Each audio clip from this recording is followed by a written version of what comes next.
Our first reading is from the second book of Kings. Naaman was the commander of the Syrian army, and the Lord had helped him and his troops defeat their enemies. So the king of Syria rejected Naaman very much. Naaman was a brave soldier, but he had leprosy. And one day, while the Syrian troops were raiding Israel, they captured a girl, and she became a servant of Naaman's wife. And some time later, the girl said, "If your husband Naaman would go to Elisha in Samaria, he would be cured of his leprosy." And when Naaman told the king what the girl had said, the king replied, "Go ahead. I will give you a letter to take to the king of Israel." So Naaman left and took along 750 pounds of silver, 150 pounds of gold, and 10 new outfits. And he also carried the letter to the king of Israel.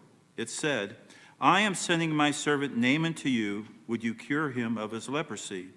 And when the king of Israel read the letter, he tore his clothes in fear and shouted, "That Syrian king believes I can cure this man of leprosy? Does he think I'm God with power over life and death? He must be trying to pick a fight with me." And as soon as Elisha the prophet heard what had happened, he sent the Israelite king this message, "Why are you so afraid? Send the man to me so that he will know there is a prophet in Israel." So Naaman left with his horses and chariots and stopped at the door of Elisha's house. And Elisha sent someone outside to say to him, "Go wash 7 times in the Jordan River, then you'll be completely cured." But Naaman stormed off, grumbling, "Why couldn't he come out and talk to me? I thought for sure he would stand in front of me and pray to the Lord his God, then wave his hand over my skin and cure me." And the rivers in Damascus was just as good as any river in Israel. I could have washed in them and been cured. His servants went over to him and said, "Sir, if the prophet had told you to do something difficult, you would have done it. So why don't you do what he said? Go wash and be cured." So Naaman walked down to the Jordan. He waded out into the water and stooped down in it 7 times. And just as Elisha had told him, right away he was cured, and his skin became as smooth as a child. Naaman and his officials went back to Elisha, and Naaman stood in front of him and announced, "Now I know that the God of Israel is the only God in the whole world. Sir, would you please accept a gift from me?" "I am a servant of the living Lord," Elisha answered, "and I swear that I will not take anything from you." Amen. Please be seated.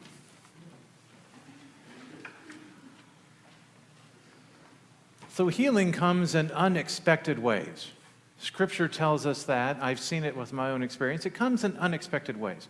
And so one of those unexpected ways is Naaman brought 150 pounds of gold.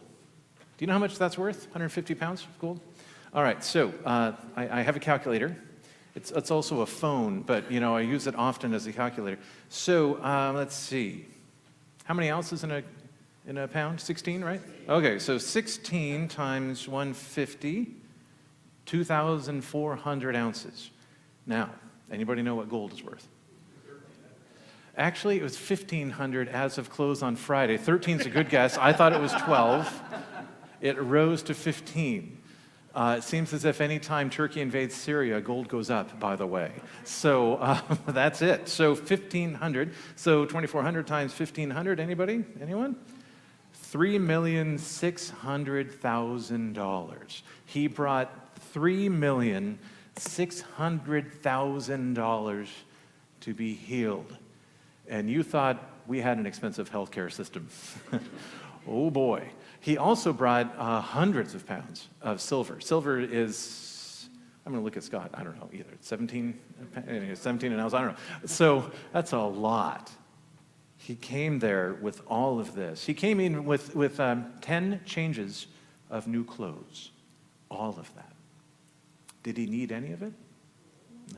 No. Your faith has made you well. So he went out and did all of this. Now, unexpectedly, he grumbled off by saying, "I thought this man would come out and say some fancy words and wave his hands over me, and then I would be cured." Aren't the rivers in Damascus just as good as the rivers here in Israel? The river where he most likely went to go bathe in, and for those of you that have taken trips to Israel, they may have highlighted this river to you. It's one where people wash out their cooking ware. It's where people wash their clothes. And in that particular part, it most likely was muddy, except out in the further out regions. In Syria, where he's from, he's up in the high mountains. These are clear running, beautiful rivers. And so when he says, aren't the rivers in Damascus better than this river? But it's not about the cleanliness of the water, is it? It's not about how clean the water runs. There's something else happening here. So I want to talk a little more about Naaman. I think he's a fantastic character for us to envision. So when you think of him, what do you think about a man who's in charge of the Syrian army, which was one of the most powerful armies in the region at the time? He is in charge of both the army and what we would call the Department of State. He was in charge of both things, negotiating and having a strong right arm that can enforce whatever they negotiate. He's married, and he's doing well enough that his wife has at least one servant.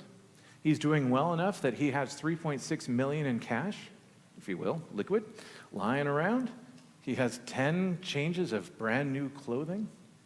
When I think of Naaman, I think of Christopher Reeve, who played Superman, right? I imagine Naaman strong, right, and handsome. I see that. Yet he had nothing. He had a skin disease.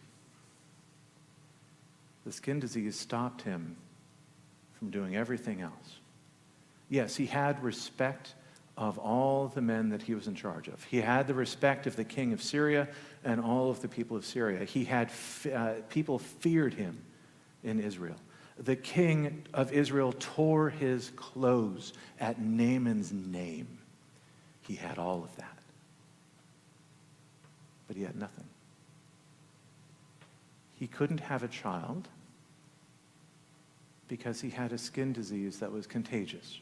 He couldn't be near anybody. He could command his army, but he couldn't be near them. He couldn't touch them.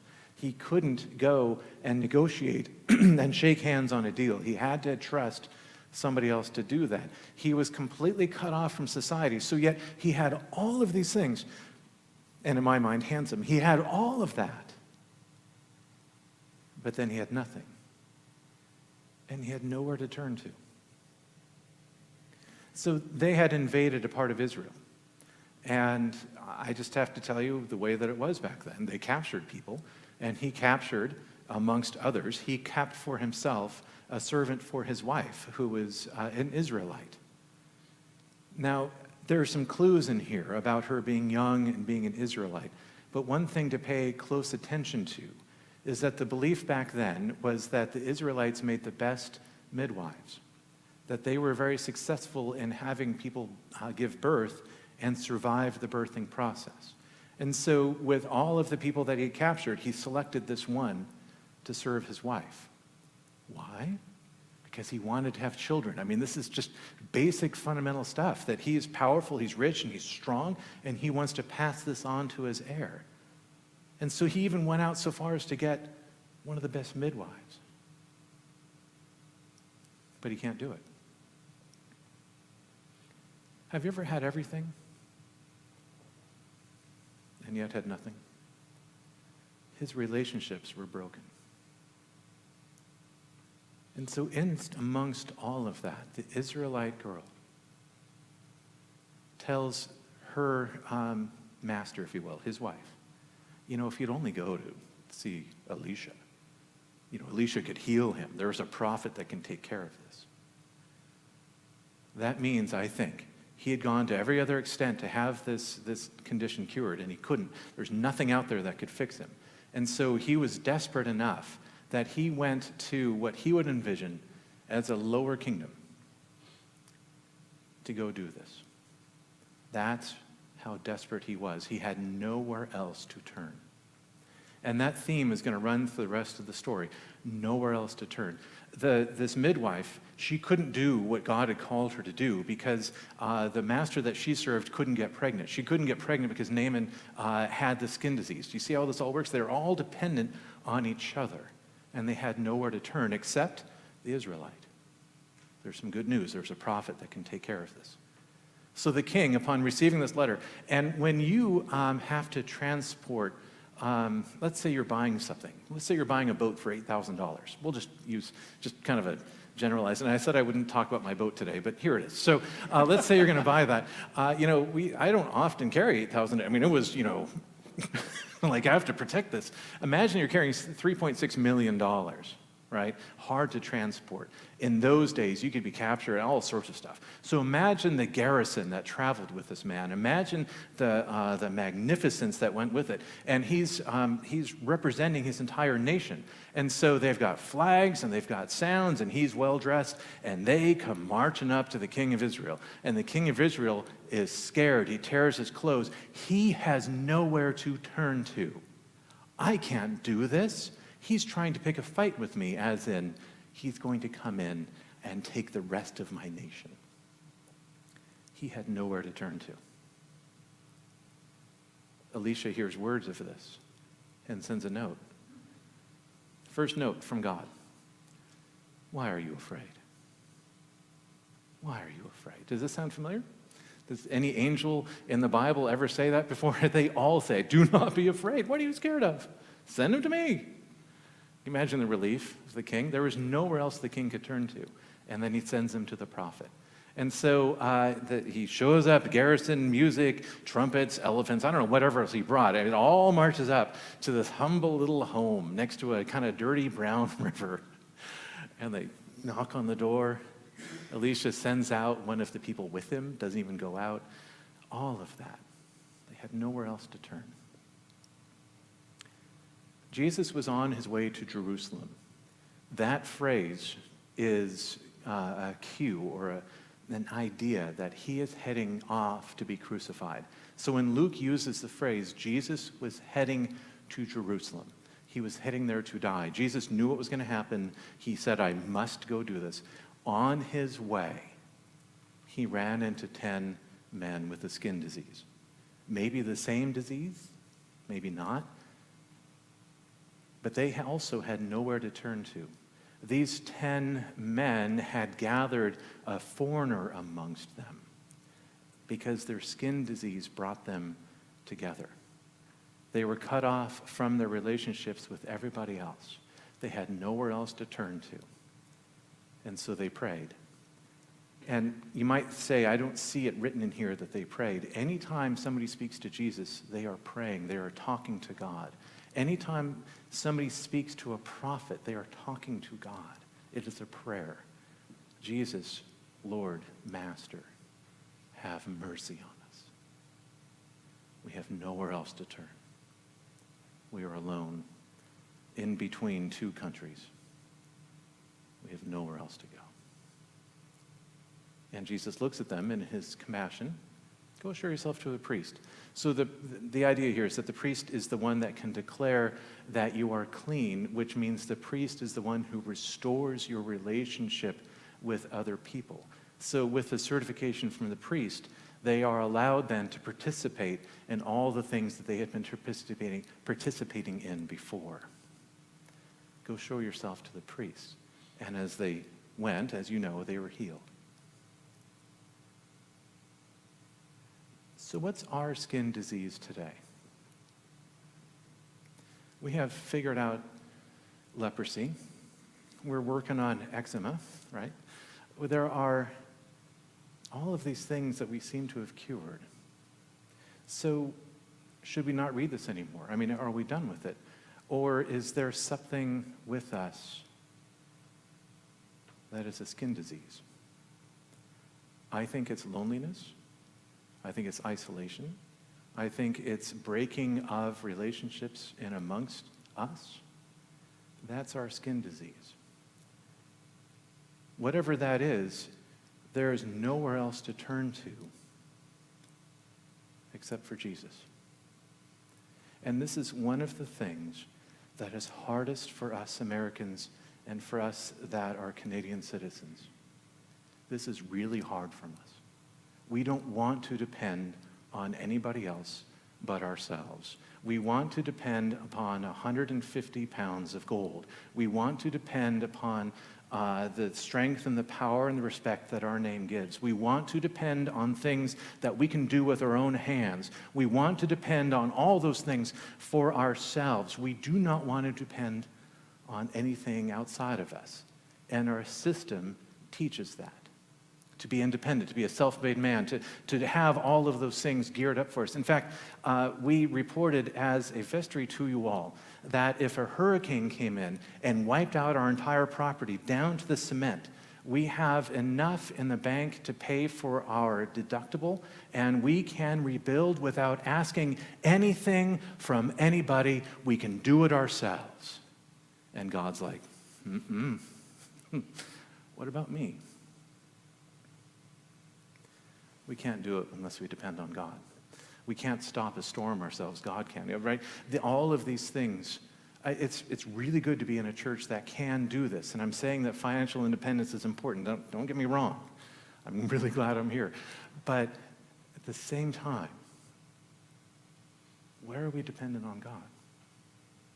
That only God alone can save. Our opening hymn has a conversation. I don't know if you picked up on it, because it goes along, and so you may not know it. But the person says, I heard the voice of Jesus say, come unto me and rest. Lay down, O weary one, lay down your head upon my chest. So that's hearing God calling, and God is calling all of us. Lay down and rest. Only I can provide this for you. But the response, the second part, I came to Jesus as I was, weary, worn, and sad. I found in him a resting place, and he has now made me glad. God can provide peace and connection that nobody else on this planet can do. Not our medical doctors, not our psychologists, not late night TV, none of that. That God can provide for us rest. I heard the voice of Jesus say, behold, I freely give the living water. Thirsty one, stoop down, drink, and live. I came to Jesus, and I drank of that life-giving stream, and my thirst was quenched, my soul revived, and now I live in him. There is no water on this planet that can quench our thirst the way that Jesus can quench the weary soul. It's the only place we have to turn. I heard the voice of Jesus say, I am this dark world's light. Look unto me, your morn shall rise, and all your day be bright. I looked to Jesus, and I found in him my star, my sun.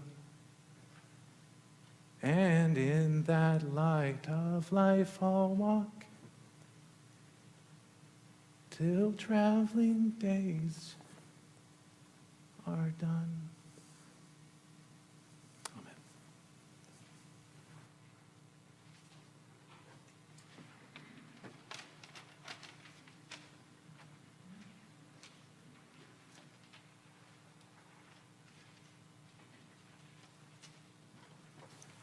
Turn to page 5 in your bulletin. I invite you to stand as you're able.